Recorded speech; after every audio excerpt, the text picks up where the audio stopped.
আসসালামু আলাইকুম। কেমন আছেন সবাই? আশা করি অনেক ভালো আছেন। আমি আল্লাহর রহমতে অনেক ভালো আছি। তো এই ভিডিওটা আমি কিছুদিন আগেই করেছিলাম, যখন হঠাৎ করে ভোরের দিকে, ভোর কি মানে 7টা মেবি এরকম হবে, 6টা হবে, তখন অনেক বেশি ঝড় হয়েছিল। তখন কিন্তু এই ভিডিওটা আমি করেছিলাম। এটা বলে দিলাম কারণ অনেকে আমার জিজ্ঞেস করবে যে এখন আবার ঝড় হলো কোত্থেকে।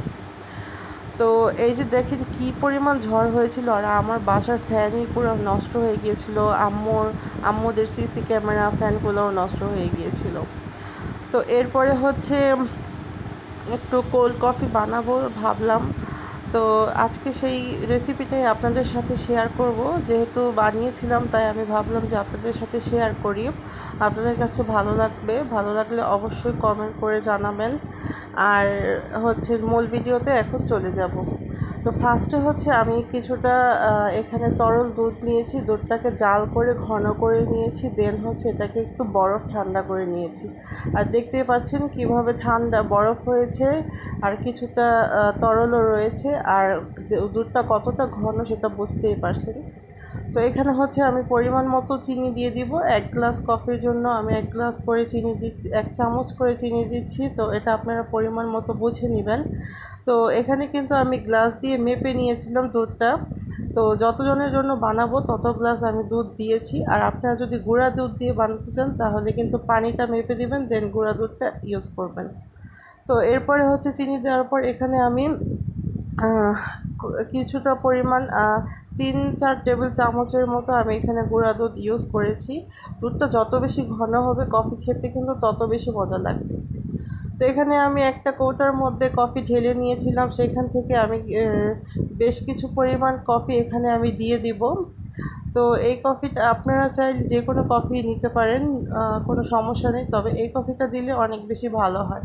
আর এই কফিটা হচ্ছে দোকানে যে কফিগুলো বিক্রি করে সেই কফিটাই কিন্তু এটা। দেখতে অনেকটা এরকম হয়, বা আপনি যদি ছোট ছোট প্যাকেটে পাওয়া যায় সেগুলোও কিনে নিতে পারেন, অথবা সুপার শপে মিডিয়াম সাইজের প্যাকেটে বিক্রি করে সেগুলোও আপনি এখানে দিয়ে নিতে পারেন। তো আমি বুঝে শুনে হচ্ছে যতটুকু আমার কফি লাগবে আমি এখানে দিয়ে নিচ্ছি।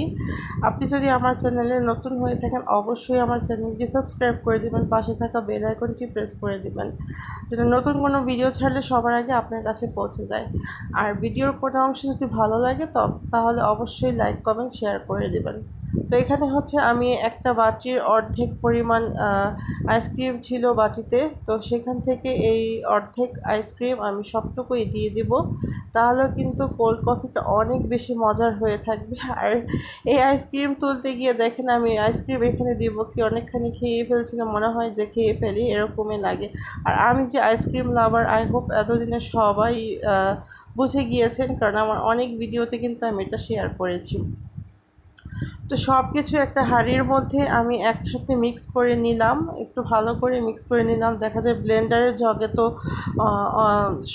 সম্পূর্ণটা আটে না অনেক সময়, যাদের জগটা একটু ছোটো থাকে, তাই এই জন্য আমি একটা হাঁড়িতে বা একটা বলেও আপনারা নিয়ে নিতে পারেন বা জগেও নিতে পারেন, খুব ভালোভাবে সব কিছু একসাথে মিক্স করে নিচ্ছি।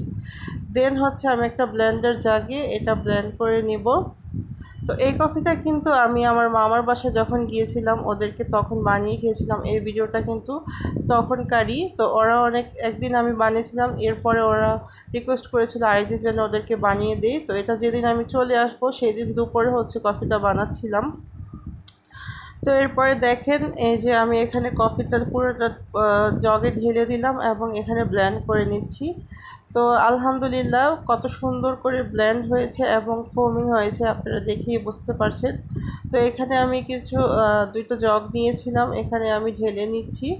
তো পাশ থেকে আমার মামাতো ভাই বলছিল যে ওকে যেন আগে দেই, তাই ওর জন্য আর মামির জন্য এখানে 2টা জগে আমি ঢেলে নিচ্ছিলাম, আর উপরে একটু চামচ দিয়ে আমি ফর্মগুলো দিয়ে দিব। তো আলহামদুলিল্লাহ সবাই কফিটা অনেক বেশি পছন্দ করেছিল, বাট ওদের কাছে একটু মিষ্টিটা মেবি বেশি লেগেছিল। তো আমি যেহেতু আমার বাসায় চামচ দিয়ে মেপে দেই, তো সবার বাসায় তো একই মাপের চামচ থাকে না, এটা একটু আমার কাছে সমস্যা হয়ে যায়। তো যাই হোক, আমি মনে করি সবার কাছে আজকের ভিডিওটা অনেক বেশি হেল্পফুল হবে। আর আজকের মতো আমি এখানে শেষ করছি। আল্লাহ হাফিজ।